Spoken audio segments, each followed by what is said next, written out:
ये राख, ये सिर्फ राख नहीं है, ये एक जीती जागती, हंसती खेलती, शरारतें करने वाली लड़की की आखिरी निशानी है। एक ऐसी लड़की जिसने कभी किसी से कुछ नहीं मांगा, सिर्फ अपने प्रेम को जीना चाहा। एक ऐसी लड़की जो आज गंगा की लहरों में बह रही है, हमेशा के लिए।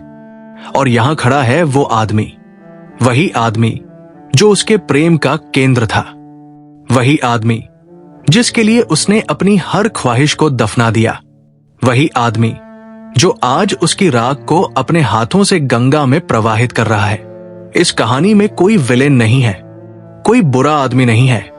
फिर भी ये कहानी इतनी दर्द भरी क्यों है? ये कहानी है गुनाहों का देवता की, धर्मवीर भारती जी की वो अमर कृति जिसने करोड़ों दिलों को तोड़ा और जोड़ा। 1940 के दशक का इलाहाबाद गंगा यमुना का संगम तो है ही, साथ ही संगम है परंपरा और आधुनिकता का, विचारों और भावनाओं का, आदर्शों और यथार्थ का। विश्वविद्यालय की वो लाल ईंटों वाली इमारतें, वो लंबे लंबे गलियारे जहां युवा सिर्फ किताबी ज्ञान नहीं बल्कि जीवन का ज्ञान लेते थे। वो कैंटीन की चाय की चुस्कियां जहां देश दुनिया की बातों के बीच कई दिलों की धड़कनें अनकही रह जाती थी। मैकफरसन झील, उस झील का पानी आज भी वैसा ही है, लेकिन कितने प्रेमियों ने उसके किनारे बैठकर अपने दिल की बात कही होगी और कितनों ने अनकही रह जाने दी। वो झील गवाह है उन हजारों एहसासों की जो शब्दों में ढल कर भी नहीं ढले। त्रिवेणी संगम, जहां 3 नदियां मिलती है, गंगा, यमुना और अदृश्य सरस्वती। वही संगम जहां आस्था डुबकी लगाती है, और वही संगम जहां किसी दिन राख बहाई जाएगी। इसी इलाहाबाद में रहते थे चंद्र कुमार कपूर। चंदर अर्थशास्त्र का मेधावी छात्र, शोधार्थी। पर चंदर सिर्फ एक छात्र नहीं था, वो एक विचारक था, एक चिंतक था, एक ऐसा युवा जिसने जीवन को बहुत गंभीरता से लिया था। चंदर के व्यक्तित्व की 3 बुनियादें थी: बौद्धिक अनुशासन, नैतिक ऊंचाई और आत्मसंयम। उसका मानना था कि इंसान को अपनी भावनाओं पर काबू रखना चाहिए। उसके लिए जीवन सिर्फ जीने का नाम नहीं था, जीवन का मतलब था कुछ ऊंचा करना, कुछ ऐसा करना जो समाज के लिए मिसाल बने। हर चीज को वो सिद्धांतों की कसौटी पर कसता था। चरित्र, नैतिकता, आत्मिक शुद्धता, यही वे मापदंड थे जिनसे वह दुनिया को मापता था। और शायद यही वो मापदंड थे जो एक दिन उसकी अपनी कसौटी बन जाएंगे। चंदर के जीवन का केंद्र था डॉक्टर शुक्ला का घर। डॉक्टर शुक्ला उसके गुरु थे, लेकिन उनसे भी बढ़कर वो उनके परिवार के सदस्य थे। डॉक्टर शुक्ला के लिए चंदर सिर्फ एक छात्र नहीं बल्कि बेटे जैसा था। उनका घर चंदर का अपना घर था, एक ऐसा आशियाना जहां उसे बिना किसी शर्त के प्यार मिलता था, बिना किसी उम्मीद के अपनापन मिलता था। डॉक्टर शुक्ला का व्यक्तित्व बहुत गरिमामय था। वे आदर्श शिक्षक थे, आदर्श पिता थे और सबसे बढ़कर आदर्श इंसान थे। उनका घर इलाहाबाद के उन पुराने घरों में से एक था जहां परंपरा की महक थी और आधुनिकता की चमक। उनकी पत्नी, जिन्हें सब बुआजी कहते थे, घर की धुरी थी, कठोर, अनुशासन प्रिय, लेकिन अंदर से उतनी ही संवेदनशील जितना बाहर से कठोर दिखती थी। और इसी घर में रहती थी डॉक्टर शुक्ला की इकलौती पुत्री सुधा। सुधा नाम सुनते ही आंखों के सामने एक चंचल, मस्त मौला, निश्चल युवती का चेहरा आ जाता है। वो उन लड़कियों में से नहीं थी जो संकोच में बात करें या जो अपनी भावनाओं को छुपाएं। सुधा तो सुधा थी, बिल्कुल साफ, बिल्कुल पारदर्शी, बिल्कुल वैसी जैसी वह थी। उसकी हंसी ऐसी थी कि सुनने वाले की सारी चिंताएं दूर हो जाती थी। उसकी शरारतें ऐसी थी कि डांटने का मन नहीं करता था। वो जब घर में होती तो घर गुलजार हो जाता, वो जब न होती तो हर किसी को उसकी कमी खलती। चंदर और सुधा का रिश्ता अत्यंत आत्मीय था। बचपन से वे एक दूसरे के इतने करीब रहे थे कि उनके बीच औपचारिकता का कोई स्थान नहीं था। सुधा बिना झिझक चंदर के कमरे में चली आती, उसकी किताबों से छेड़छाड़ करती, उससे रूठती, लड़ती और फिर उसी सहजता से हंस देती। कल्पना कीजिए, एक युवक का कमरा अर्थशास्त्र की मोटी मोटी किताबों से भरा हुआ। वो युवक गहन अध्ययन में डूबा है, किसी जटिल सिद्धांत को समझने की कोशिश कर रहा है, और अचानक दरवाजा बिना आवाज के खुलता है और एक चंचल लड़की अंदर आती है। वो किताबों को इधर उधर कर देती है, कभी उनमें से कोई किताब उठाकर देखने लगती है, कभी चंदर के बालों में उंगलियां फेर देती है। चंदर तंग आकर कहता भी तो क्या, उसे डांटना हो तो डांटे कैसे। वो डांटने के लिए जैसे ही मुंह खोलता, सुधा ऐसी मासूमियत से उसे देखती कि सारा गुस्सा पानी पानी हो जाता। फिर वो हंसती और चंदर भी हंस देता। उसकी हंसी में वो जादू था जो सब कुछ भुला देता था। ये वो समय था जब लड़के लड़कियों के बीच इतनी सहजता मिलना मुश्किल था, लेकिन चंदर और सुधा के लिए यह बिल्कुल स्वाभाविक था। उनके रिश्ते में कोई संकोच नहीं था, कोई झिझक नहीं थी, कोई पर्दा नहीं था। चंदर भी उसे कभी गंभीरता से नहीं डांटता था। उसके प्रति उसका व्यवहार एक संरक्षक जैसा था, जैसे वह उसे दुनिया की हर कठोरता से बचाना चाहता हो। वो उसकी हर बात सुनता, हर शरारत को माफ करता, हर जिद को पूरा करता। लेकिन ये सिर्फ संरक्षक का प्यार था या इसके पीछे कुछ और भी था? दोनों के संबंध में एक गहरी आत्मीयता थी, पर उसे किसी ने प्रेम का नाम नहीं दिया। चंदर खुद को समझाता रहता कि यह सिर्फ स्नेह है, दायित्व है, एक पवित्र संबंध है। वो मानता था कि प्रेम व्यक्ति को कमजोर बना देता है, जबकि वो अपने जीवन को उच्च आदर्शों के लिए समर्पित करना चाहता था। और यहीं से शुरू होता है वो द्वंद्व जो धीरे धीरे पूरी कहानी को अपने आगोश में ले लेता है। चंदर के जीवन में प्रवेश होता है पम्मी डिक्रूज का। पम्मी बिल्कुल अलग थी, आधुनिक विचारों वाली, स्वतंत्र जीवन जीने की इच्छुक, 1940वें दशक में भी पश्चिमी सोच रखने वाली युवती। उसका विवाह असफल रहा था और वो प्रेम तथा विवाह के संबंध को बिल्कुल अलग नजरिए से देखती थी। पम्मी और सुधा में जमीन आसमान का फर्क था। जहां सुधा पारंपरिक भारतीय नारी का प्रतीक थी, संयत, मर्यादित, अपनेपन से भरी, वही पम्मी आधुनिक पश्चिमी सोच का प्रतिनिधित्व करती थी, खुली, मुखर और देह को भी प्रेम का उतना ही अहम हिस्सा मानने वाली। पम्मी चंदर से कहती है, तुम प्रेम को इतना अलौकिक बनाकर खुद को धोखा दे रहे हो। प्रेम में देह भी होती है, इच्छा भी होती है, आकर्षण भी होता है। उसे नकारना प्रेम को नकारना है। चंदर के लिए ये विचार बिल्कुल नए थे। उसने जीवन भर प्रेम को सिर्फ आत्मा से जोड़कर देखा था। उसने कभी सोचा ही नहीं था कि प्रेम का एक शारीरिक पक्ष भी हो सकता है। उसके सारे आदर्श, उसके सारे सिद्धांत, उसकी सारी नैतिकता, सब कुछ अचानक हिलने लगता है। एक दिन की बात है, मैकफर्सन झील के किनारे पम्मी और चंदर बैठे थे। झील का पानी ठहरा हुआ था और ऊपर चांद की रोशनी फैली हुई थी। उस शांत वातावरण में पम्मी चंदर के बहुत करीब आ गई। उसकी निकटता, उसका खुलापन, उसकी बातें, सब कुछ चंदर के भीतर दबी हुई कामनाओं को जगाने लगा। उस रात चंदर ने महसूस किया कि उसकी इच्छाएं, उसकी दबी हुई कामनाएं, उसका देहबोध, सब कुछ जाग रहा है।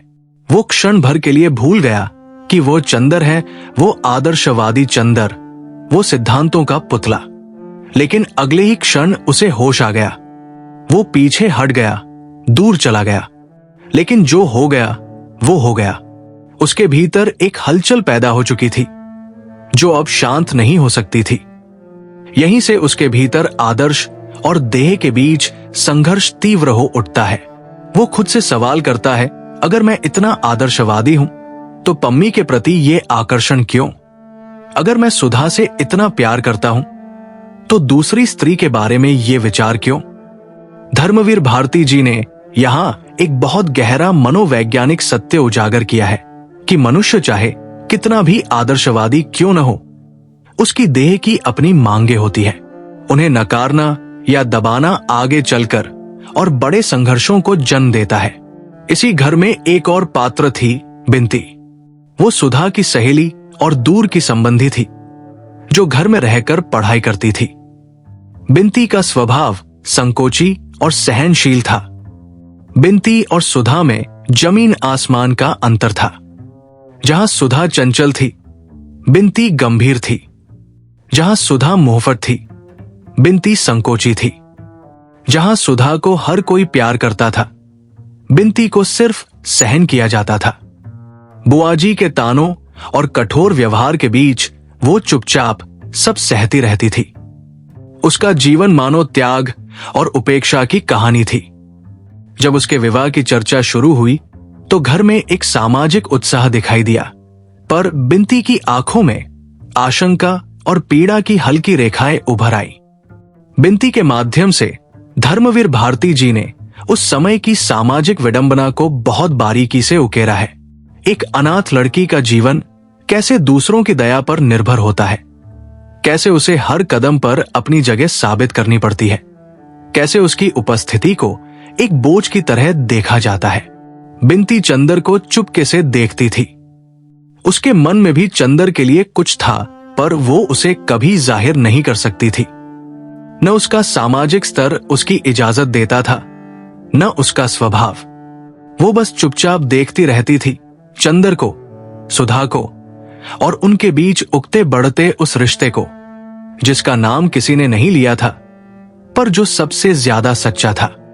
बिंती की चुप्पी में एक पूरा महासागर था, उदासी का, अकेलेपन का और उस अधूरे प्रेम का जिसे कभी पूरा नहीं होना था। सुधा के विवाह की बात जब पहली बार उठी तो घर में हलचल मच गई। कैलाश मिश्र एक अच्छा युवक, अच्छी नौकरी, अच्छा परिवार, सब कुछ ठीक ठाक था। डॉक्टर शुक्ला को कोई आपत्ति नहीं थी।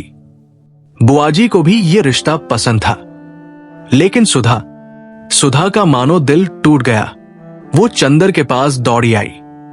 उसकी आंखों में आंसू थे, आवाज में कांप थी।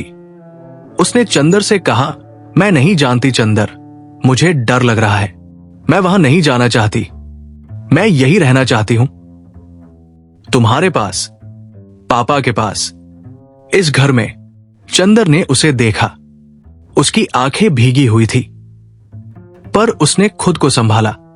उसने सुधा को समझाया, ये तुम्हारे जीवन का फैसला है सुधा, ये तुम्हारे पिता का फैसला है, समाज का फैसला है, हमें इसे मानना होगा।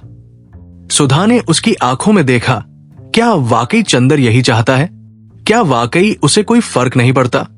पर चंदर की आंखें कुछ नहीं बोली। वह सिर्फ देखती रहीं, बिल्कुल खाली, बिल्कुल बेजान। फिर वो दिन आया जिसने सब कुछ बदल दिया। चंदर के कमरे में सुधा आई।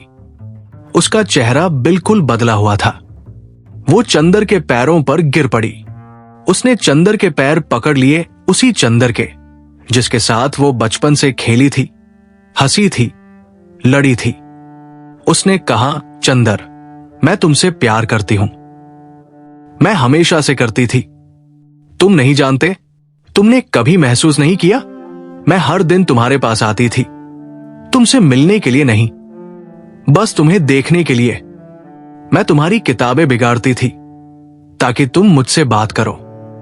मैं तुमसे रूठती थी ताकि तुम मुझे मनाओ, और तुम कभी समझे ही नहीं। चंदर स्तब्ध था। वो कुछ बोल नहीं पा रहा था। उसके सामने सुधा थी, उसकी सुधा, और वो उससे प्रेम की बात कर रही थी।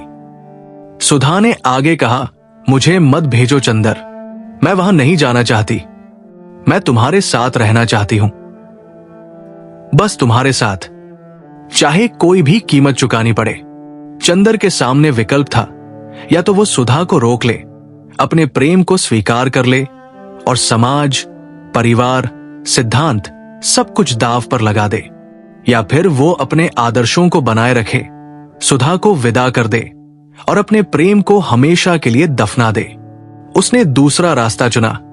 उसने सुधा को उठाया, उसके आंसू पोंछे और कहा, सुधा, सच्चा प्रेम पाना नहीं, त्याग करना सीखता है। तुम जाओ, अपने नए जीवन में खुश रहो। मैं तुम्हारे सुख में ही अपना सुख पाऊंगा। ये कहते हुए उसकी आवाज नहीं कांपी, पर उसका दिल टुकड़े टुकड़े हो गया। सुधा ने आखिरी बार उसे देखा, एक ऐसी नजर जिसमें हजारों सवाल थे, क्यों क्यों क्यों। और फिर वो वहां से चली गई। सुधा का विवाह हो गया। घर में शहनाइयां बजी, लड़कियों ने गीत गाए, मेहमान आए, दावतें हुई। सब कुछ वैसा ही था जैसा किसी भी शादी में होता है। लेकिन उस घर में एक सन्नाटा पसर गया। सुधा के जाने के बाद घर सूना हो गया। उसकी हंसी की गूंज अब भी दीवारों में बसी थी, पर वो सुनाई नहीं देती थी। उसके कदमों की आहट अब भी गलियारों में थी, पर वो महसूस नहीं होती थी। चंदर के कमरे में वो कुर्सी अब भी थी जहां सुधा बैठा करती थी। वो किताबें अब भी थी जिन्हें वो बिगाड़ा करती थी। वो खिड़की अब भी थी जहां से वो झांका करती थी, पर सुधा नहीं थी। चंदर ने खुद को काम में झोंक दिया। पढ़ाई, शोध, चर्चाएं, सब कुछ। वो दिन में इतना व्यस्त रहता कि रात को थक कर सो जाता, पर नींद में भी सुधा आती।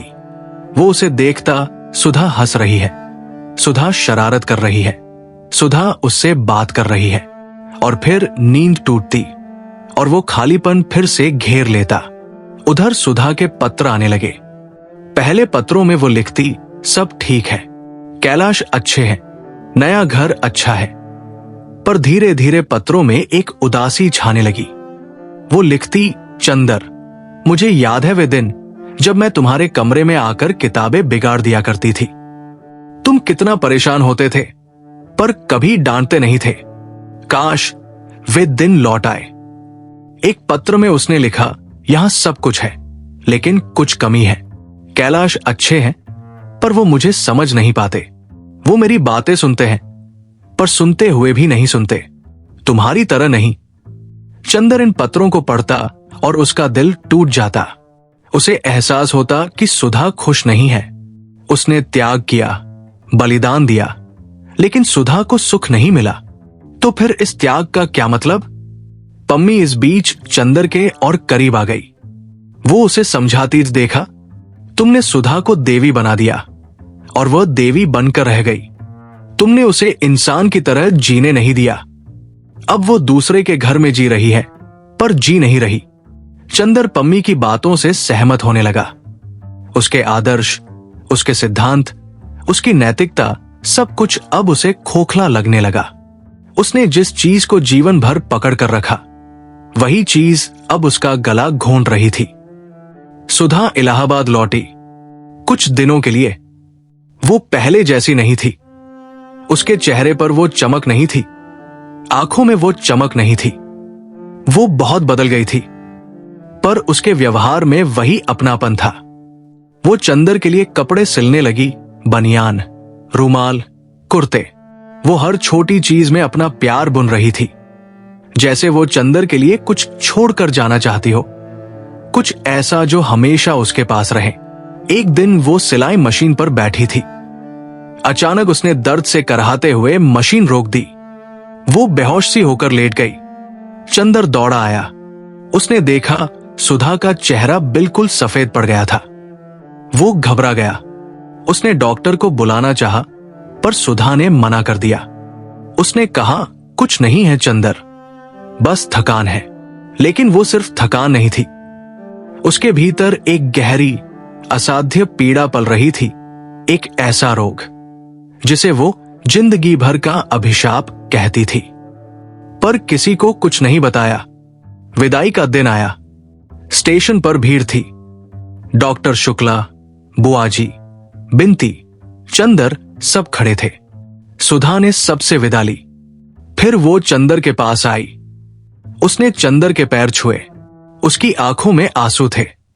उसने कहा, अब हाथ मत खींच लेना चंदर, कभी मत खींच लेना। चंदर समझ नहीं पाया इसका क्या मतलब था। हाथ कैसा, खींचना कैसा? पर उसने हां कर दी। गाड़ी चल दी। सुधा का हाथ खिड़की से बाहर था, हिल रहा था, और फिर गायब हो गया। चंदर देखता रह गया। कुछ समय बाद चंदर को दिल्ली से नौकरी का प्रस्ताव मिला। सरकारी नौकरी, अच्छी पोस्ट। वो सोचता रह गया, क्या करे? उसके आदर्श उसे मना करने को कह रहे थे। सरकारी नौकरी, ये तो उनके सिद्धांतों के खिलाफ था। पर फिर उसने सोचा, आखिर सिद्धांतों का क्या मतलब? उसने सिद्धांतों के नाम पर सुधा को खो दिया। अब सिद्धांतों का क्या करेगा? वो दिल्ली चला गया। एक नई शुरुआत, एक नया जीवन, एक नया चंदर। दिल्ली पहुंचते ही सब कुछ अलग था।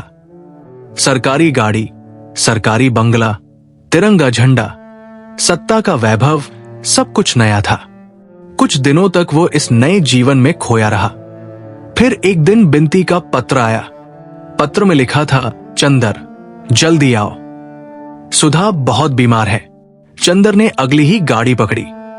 दिल्ली से इलाहाबाद की वो यात्रा उसके जीवन की सबसे लंबी यात्रा थी। हर स्टेशन पर उसे लगता, गाड़ी और धीमी क्यों चल रही है? हर झटके में उसे लगता, काश ये गाड़ी हवा की तरह उड़े। वो पहुंचा। बंगले के बाहर भीड़ थी। अंदर गया तो देखा डॉक्टर शुक्ला बैठे थे। उनका चेहरा बिल्कुल बुझा हुआ था। बुआजी रो रही थी। बिनती का चेहरा सूजा हुआ था। उसने पूछा, क्या हुआ? सुधा कहाँ है? बिनती ने अंदर की तरफ इशारा किया। चंदर अंदर भागा और जो देखा वो उसे जीवन भर नहीं भूलेगा। सुधा बिस्तर पर पड़ी थी, बिल्कुल सफेद, बिल्कुल बेजान। उसकी आंखें बंद थी, सांस बहुत धीमी थी। चारों तरफ खून के धब्बे थे। डॉक्टर शुक्ला की कांपती आवाज, हमारी बिटिया चली गई चंदर। एबॉर्शन। चंदर के पैरों तले जमीन खिसक गई। वो समझ नहीं पाया क्या हो रहा है। एबॉर्शन? कैसा एबॉर्शन? क्यों? बाद में पता चला सुधा गर्भवती थी। किसी कारणवश वो गर्भपात कराना चाहती थी, पर वो असुरक्षित तरीके से कराया गया, जिससे अत्यधिक रक्तस्राव हुआ, संक्रमण हुआ और अब वो जीवन और मृत्यु के बीच झूल रही थी। पूरी रात चंदर सुधा के सिरहाने बैठा रहा, उसका हाथ पकड़े हुए। सुधा बेहोशी में बड़बड़ाती रही। कभी वो कहती, पापा मुझे डर लग रहा है। कभी कहती, गेसु तुम आ गई, मुझे अकेला मत छोड़ना। कभी वो चंदर को देखती, उसे पहचानती तो मुस्कुरा देती, फिर अचानक उसे दूर धकेल देती, तुम यहां क्यों हो? तुमने तो मुझे भेज दिया था, तुम चले जाओ। फिर वो फिर से बड़बड़ाने लगती। एक क्षण ऐसा आया जब उसने चंदर का हाथ बहुत जोर से पकड़ लिया। उसने कहा, चंदर मैं नरक भोग कर भी तुमसे प्यार करूंगी। तुम जानते हो मैं जन जन तुमसे प्यार करूंगी। चंदर की आंखों से आंसू बह रहे थे। वो कुछ कह नहीं पा रहा था। वो सिर्फ देख सकता था कि उसके सामने उसकी सुधा मर रही है और वो कुछ नहीं कर सकता। सुबह होते होते सुधा को होश आया। उसने चारों तरफ देखा, चंदर को देखा, मुस्कुराई। उसने कहा, तुम आ गए। मैं जानती थी तुम आओगे। तुम हमेशा आते हो ना जब मैं बुलाती हूं। उसने बिनती को बुलाया। उससे कहा, बिनती तुम रो मत, मैं ठीक हूं, बस थोड़ा दर्द है। उसने पापा को बुलाया। उनसे कहा, पापा मुझे माफ कर देना, मैं आपकी बात नहीं मान पाई। फिर उसने चंदर की तरफ देखा। उसकी आंखों में एक अजीब सी चमक थी। उसने कहा, चंदर तुम बहुत ऊंचे हो, तुम हमेशा ऊंचे रहना, मुझे फिक्र मत करना, मैं ठीक हूं। चंदर ने कहा, सुधा चुप रहो, अब बात मत करो, आराम करो। पर सुधा ने उसकी बात नहीं मानी। उसने आगे कहा, चंदर एक बात कहूं, मैंने तुमसे बहुत प्यार किया, तुम्हें पता है ना, बस इतना ही, मुझे और कुछ नहीं चाहिए। फिर अचानक उसकी आंखें फैल गई। उसने चंदर का हाथ बहुत जोर से पकड़ लिया। वो किसी अदृश्य शक्ति से लड़ने लगी। उसने चीख कर कहा, नहीं, तुम चंदर को नहीं ले जा सकते, वो मेरा है, तुम उसे नहीं ले जा सकते। चंदर समझ गया वो मौत से लड़ रही है। वो मौत से कह रही है, चंदर को मत छूना, फिर अचानक सब कुछ शांत हो गया। सुधा का सिर चंदर की बाह पर लुढ़क गया। उसकी आंखें बंद हो गई। उसके चेहरे पर एक अजीब सी शांति थी। घड़ी में 2 बज रहे थे। चंदर ने उसे आवाज दी, सुधा, सुधा, उठो सुधा, मैं आ गया हूं। तुमने बुलाया ना, मैं आ गया। पर सुधा ने कोई जवाब नहीं दिया। वो सो रही थी हमेशा के लिए। जब एम्बुलेंस आई तब तक सुधा का शव ले जाने की तैयारी हो चुकी थी। अचानक गेट पर शोर हुआ। कोई आया था। शंकर बाबू, सुधा के ससुर, अपने बेटे कैलाश के साथ आए थे। वे बहू को विदा कराने आए थे। उन्हें पता नहीं था कि यहां क्या हुआ है। शंकर बाबू के हाथ में माला थी। वे मुस्कुरा रहे थे। उन्होंने कहा, बहू कहाँ है? हम उसे लेने आए हैं। कल दशहरा है, घर में पूजा है। डॉक्टर शुक्ला स्तब्ध रह गए। वे कुछ बोल नहीं पाए। बुआजी जोर जोर से रोने लगी। बिंती बेहोश हो गई। चंदर बाहर आया। उसने शंकर बाबू की तरफ देखा। उसकी आंखें सूखी थी, पर उनमें एक ऐसी पीड़ा थी जो शब्दों में बयान नहीं की जा सकती। उसने कहा, शंकर बाबू, सुधा, वो अब नहीं रही। शंकर बाबू के हाथ से माला गिर गई। उनके चेहरे पर से रंग गायब हो गया। वो पत्थर की मूर्ति की तरह खड़े रह गए, हाथ में माला लिए, आंखें फैली हुई, मुंह से एक भी शब्द नहीं। ये दृश्य उपन्यास की सबसे करुण विडंबना है, जिसे विवाह में विदा किया गया था। अब वो श्मशान की ओर जा रही है। जो यहां बहू बनकर आई थी, वो अब लाश बनकर जा रही है। जिसके स्वागत की तैयारी थी, उसकी अर्थी उठ रही है। श्मशान में चिता जल रही थी। चंदर वही खड़ा था, पत्थर की मूर्ति की तरह। उसकी आंखों से एक भी आंसू नहीं बह रहा था। उसके माथे का तेज बुझ चुका था। उसके चेहरे पर कोई भाव नहीं था। वो देख रहा था कि कैसे आग धीरे धीरे उसके सुधा को जला रही है। वो देख रहा था कि कैसे उसकी सारी यादें, उसकी सारी बातें, उसकी सारी शरारतें, सब कुछ आग के हवाले हो रहा है। उसे लगा जैसे उसका अपना शरीर भी जल रहा हो। उसे लगा जैसे उसकी आत्मा भी उस आग में भस्म हो रही हो। चिता जलकर राख हो गई। अगले दिन अस्थियां एकत्र की गई। एक छोटी सी गठरी में बंद गई वो सुधा जो कभी इस घर की रौनक थी। एक छोटी सी गठरी में समा गई वो हंसी जिसकी गूंज दीवारों में बसी थी। जेठ दशहरे का दिन आया। त्रिवेणी संगम पर सुधा की अस्थियां प्रवाहित करने का दिन। चंदर और बिंती नाव पर बैठे। नाव धीरे धीरे गंगा के बीचों बीच जा रही थी। चांदनी रात थी। चांद की रोशनी पानी पर कफन की तरह फैली हुई थी। बिंती के हाथ में वो गठरी थी। वो उसे खोलना नहीं चाहती थी। वो सुधा को अपने पास रखना चाहती थी। उसकी याद, उसकी आत्मा, उसका कुछ हिस्सा। चंदर ने उससे गठरी ली। उसने उसे खोला। राख के वे कण सफेद, हल्के, बेजान। बिंती ने एक मुट्ठी राख अपने आंचल में बांधना चाहा। चंदर ने झट से उसका हाथ पकड़ लिया। उसने गुस्से में कहा, क्या कर रही हो? ये राख है। बिंती रुक गई। उसकी आंखों में आंसू थे। चंदर ने गठरी उठाई। उसने राख को गंगा में प्रवाहित करना शुरू किया। एक एक मुट्ठी, एक एक कण। राख पानी पर तैरती हुई दूर चली जा रही थी। अचानक चंदर रुक गया। उसने बिंती की तरफ देखा। फिर उसने अपनी उंगलियां राख में डुबोई। एक चुटकी राख उठाई और फिर उसने वो राख बिंती की मांग में भर दी। बिंती चौंक गई। उसने चंदर की तरफ देखा। चंदर की आंखों में आंसू थे पहली बार। पर ये आंसू सिर्फ दुख के नहीं थे। इनमें एक स्वीकार था, एक समर्पण था, एक नई शुरुआत का वादा था। बिंती की मांग में राख भरकर चंदर ये स्वीकार कर रहा था कि सुधा अब स्मृति है और वो स्मृति अब उत्तरदायित्व में बदल रही है। वो बिंती को अपने जीवन में स्वीकार कर रहा था।